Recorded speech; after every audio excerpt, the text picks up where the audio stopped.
It's been about 2 weeks since we did an after credits. Yeah. I went to a separate fucking island. I got engaged to this lovely lady eating a burrito back there. And yeah, we are finally back with a tale as old as time. The Belko Experiment. Yep. Office Space meets Battle Royale meets The Purge meets Saw.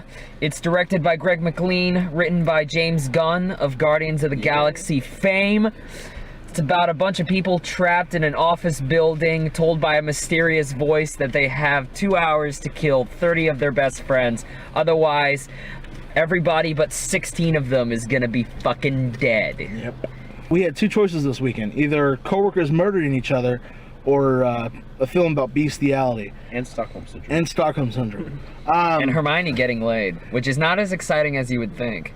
Out of 15 operating theaters that we have, 5 of them this weekend are showing bestiality, and then one is showing Belko, which is showing murder. What the fuck's wrong with America? Seriously. Come on, I thought this was America. So this was America. They're taking our germs. They're taking our germs. America. You're not supposed to sell those Oreos. So we were walking into the theater. It was me, Liam, and Aaron. And I was making it very clear because there were a lot of people going to see Beauty and the Beast. There are people taking selfies in front of the standee in the lobby. And so I made a comment, and I said, "Wow, it's like we have two choices. It's either bestiality or murder." And then this lady holding the stroller, I hope it's bestiality. I was like, what the fuck? That's fucking great. Oh my god. That lady's got she's got it, man. Oh god. You know that lady tomorrow is gonna come see Belko Experiment. This movie's so much fun. There was so many awesome kills in this movie. What I liked is, I feel like this was good Hunger Games. It's only 47 on Rotten Tomatoes. Yeah. I can kind of see that, actually. See what? It's only got 47% on Rotten Tomatoes. Yeah. I can kind of see that. It's not for everybody. It's really not. You have to Because like of the murder gore. like all of us. I don't even think it's the gore. I think it's the comedy. You have to be a fan of this kind of dark comedy, otherwise you're not gonna get it. I feel like this is Eli Roth light. Oh. No, God, this is what Eli Roth wishes he could do. Because if Eli Roth was a good writer, he would do this. No, I'm talking about the gore level. It's not as gory as a Eli Roth film. But that's what I'm saying. Like, Eli Roth wishes he could make something like this. Yeah. I'm not actually thinking R-rated Hunger Games because Battle Royale is R-rated Hunger Games. I'm thinking this is good Purge. With this, we're going to be issuing a spoiler alert. If you don't want anything spoiled for you in this film, please scroll to the time code right here. And with that, we'll have our final thoughts and scores out of 6 stars. What really carries this is the comedy. Yeah. Like, if you're here to have a good time watching this bullshit, then you will. Because I was trying. There was part of me that was trying to see something beyond this. And, you know, I can look at a couple things in the background and kind of the way the dialogue's written and be like, oh, this is kind of... You could see some parallels between, like, this and international politics. This could be kind of like a comment on that. But as the movie goes along and the shit gets crazier and dumber, it's like James Gunn himself said, look, this shit makes no fucking sense. In the real world, this shit does not happen nearly as crazy as this is. So fuck it. I'm not gonna care anymore. See, that's what I kind of loved about this movie, is this movie is completely aware of how stupid it is.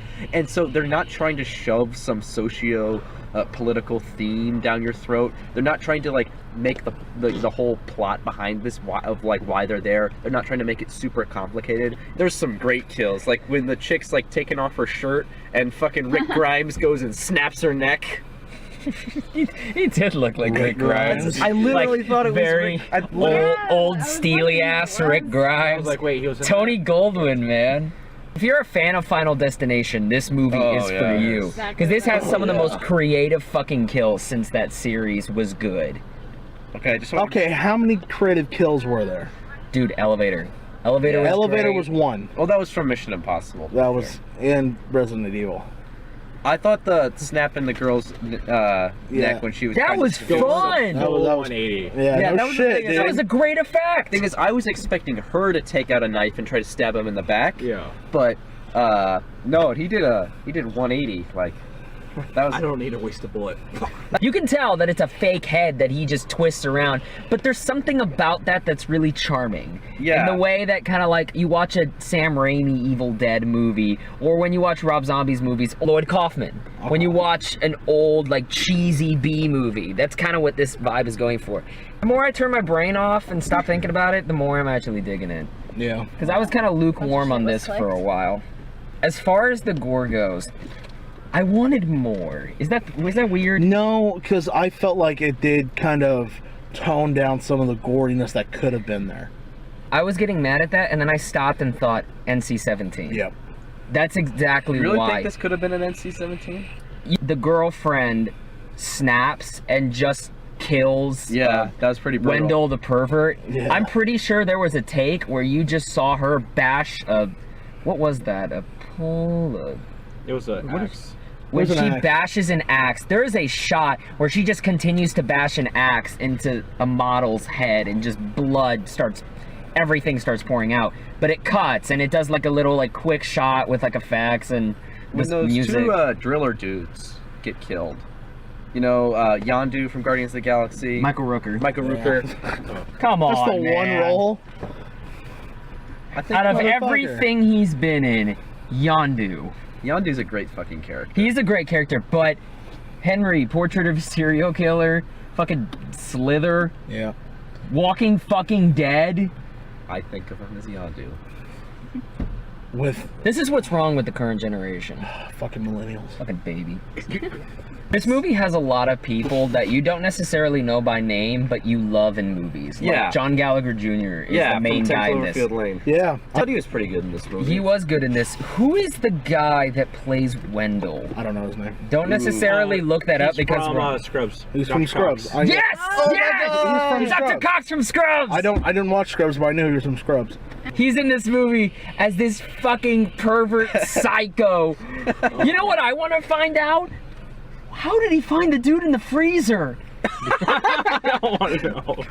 Like, there's this one guy who's been losing his shit the entire movie, and he's just hiding this out in a freezer, and fucking Dr. Cox finds him somehow. I can only imagine he's going through literally every cabinet, ripping it open. Well, You know what it was? You know what it was? He got hungry. Probably. I was like, I can see that. I'm fucking hungry. Snack. Open. Oh, hello. Whenever we first see him in the freezer, his knee accidentally opens the door.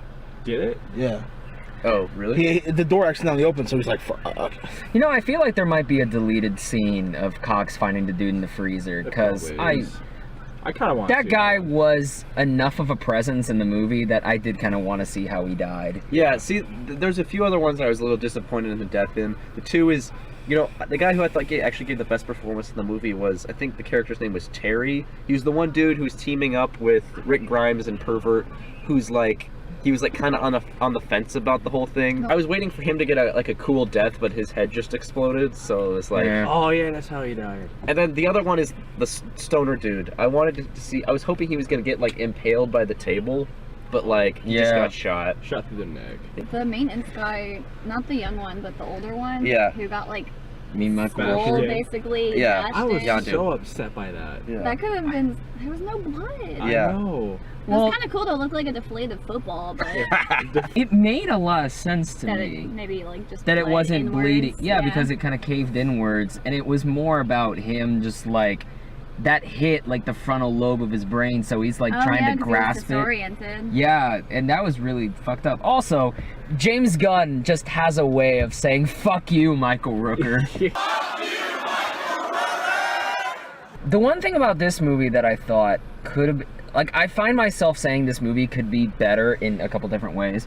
One of them is I wanted John Gallagher Jr. to die. After they killed the black security dude, when they hit him with the thing, and I was like, oh shit, is he dead? Because that would be like a cool twist. Like the guy who they think, you think is the lead gets like fucking killed halfway through the movie, and then they make somebody else the lead, like make like, I don't know, Terry or Stoner dude the lead. Oh, I wasn't Stoner surprised by dude. that Like he's because right there are above the so water. many movies where the hero gets hit and then you see him 5 minutes later, he comes back and like kicks some ass. the Like, thing is- don't breathe. The thing is, like, I thought that James Gunn was like, since it is James Gunn, that he was like pulling a twist on us. I thought he would too, and maybe that's from heightened expectations of James Yeah. Gunn because I really like his shit. but I felt like this stuck to a lot of horror tropes. When the new girl, she's been hiding out this entire movie, and she's trying to jump from the elevator to the next, and it has that suspenseful music. We've seen that so many times, and I'm just like, you know what would be great is if she missed. Yeah, she fell. If she missed and just fucking fell. No, when she's in the middle of the elevator, started going down. That would have been funny. That would have been really funny. I was so upset by the way she died. Literally, she survives it all. Who, Danny? Yeah, the new girl. New girl survives it all. That was hilarious. Goes See, down yeah, the I like elevator, that. sees her boss, bang, headshot. That's how life is, though. Like, Yeah. Was that a that's how lift? it would happen. Was that a lift from Dawn of the Dead? I was thinking about Departed. So, do you know the guy, the one geek with the glasses who got shot in the hand? Yeah. Funniest part was like, he's talking to the old maintenance lady or custodial lady. Like, there's no more, oh my gosh. Bang. Back of his head. Back of the head, just blood splatter. Yeah. That was fucked up, man. Oh. You know what I love? At least I he died love happy. blood splatter. I really. Yeah, and this movie was chunky. It was great. Thank God! Thank God! We're getting a resurgence of this shit. Green Room did that shit last year. Yeah. Rob Zombie's been doing it for fucking ever. I'm glad that this. What is it? The Those splat things, pack. like, The splat strawberry pack. They're syrup. calling it now. All these jeez. directors like Alexandre Aja and fucking Eli Roth and fucking Jeremy Saulnier. Jeremy Saulnier and oh god, what's his name? James Wan. Yeah. All these guys are coming in and they're taking chances. Fede Alvarez, you know, I didn't like Don't Breathe, but I love that man as just a wild ass horror director. Let's talk about the ending before time runs out. You mean where John Gallagher finds the dudes, puts explosives on them, and kills them all with was one so stupid. glorious kaboom? Yeah. It was fucking stupid. And then later you find out that there's a million Belko experiments and they're all taken over. They kind of felt like the Maze Runner to me. Yeah. Because there's like multiple different mazes and they all gotta find out. And Let me just say, like, I totally saw that coming. I did like, too. 10 minutes in. Welcome back to our non-spoiler thoughts on the Belko Experiment. We're now going to get into our final thoughts and scores out of 6 stars. If you came here for a legitimately good horror movie, don't. If you came here for some fun trash, this is your movie. If you came here for a lot of dark comedy, a ton of gore, and I'm talking chunks and brain matter and blood mist every fucking second, this has a bunch of good actors in it that you love. And you know what? It's not the best movie in the world. It's not the most original. I wouldn't say it's not even the most daring. It could afford to take a couple more risks. And it could maybe lace in that social satire a little better to actually give it a bit more relevance. But you know what? Fuck it, man. Solid 4. That's my final thought on it. I never genuinely consider this as a horror movie. I guess my standard of horror is higher than most people's, but this wasn't a horror movie to me. This was more like a... It wasn't scary. No, of course not. It was a thriller, in a way. It's a horror comedy. Whatever. Slasher film where the victims are also the bad guys. Yeah. I thought it was genuinely fun. I had a fun-ass time watching this. I genuinely think that this is the better movie to see this weekend. I haven't seen Beauty and the Beast. I don't care to see Beauty and the Beast because I don't like it at all. He doesn't like bestiality. No, it's not that. He's just mad because he looks like the Beast. Oh! I was already gonna make a joke about that later in my fucking You thing. still get to fuck Emma Watson. It's okay. Hey, I'll give it a solid 4.5. It was a fun time. Definitely go see this. Fun ass movie. If you like dark comedies, people chopping people's brains in half, seeing explosions on people's brains, see it. Did we mention brains? We Oh, did can't we mention brains. blood? Brains. Blood, Chunky, moist. murder. Splatters. Moist. Just penetrates it. Ooh. And for that, I'm gonna give it a 4. 4. I thought this was a fun ass movie. Thank you. I thought you were gonna go fun ass movie. This is a fun movie to get some ass to, man. Shit. You're in your fucking door, This is a great. and you're gonna lock Netflix out your show movie. dweeby roommate? Fuck people. Do it. Bro, that's too real. That's why I laughed. No, this movie was so much fun. It's not a conventionally good movie, but if you want to have a lot of fun watching some creative murders, some great comedy, and I think a pretty good ensemble of characters, I think you'll have a great time with this. You know, you don't have to go see it in theaters, but it's definitely worth a rental, or if you have it on a streaming service, I'll go 3.5. Ew.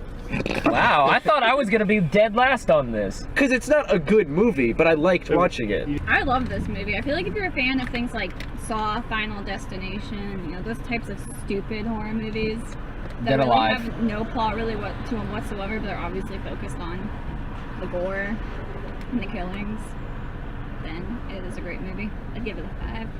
Oh shit. Yeah. That brings it to 19 divided by... 4.2. damn it. I was gonna get there. HK Ferg to 420. Hey. Get stoned while watching this movie. It's gonna be a Dude, great I'll time. fucking trip you. It's in the water, man. Hang out with a bunch of your friends. Go for a late night screening while everybody's screaming and laughing at the screen. Have a good time with this one.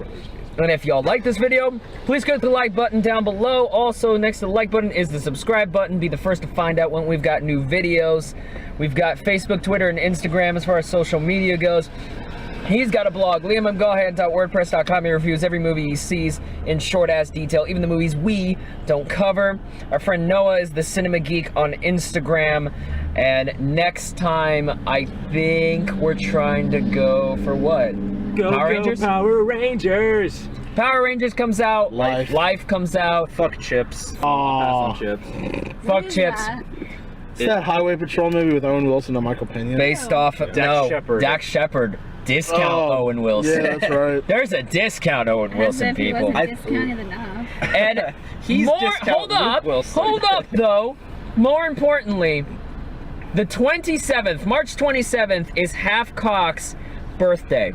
The channel is turning 1 year old officially next week, so we're gonna celebrate during those videos. Make a cake. I was gonna get Power Rangers And cupcakes blow it. and see At if the home. movie's good. We'll eat them. If not, we'll set one of them on fire because I still want to eat cupcakes. So you know what? Set a cupcake on fire? Fuck Yeah. yeah. Cupcake lives. Okay, I'll get the gas. Let's do it. Got you. Anyway, thank you all very, very much for watching. We appreciate you all very much. Take care. Good night. Diamonds!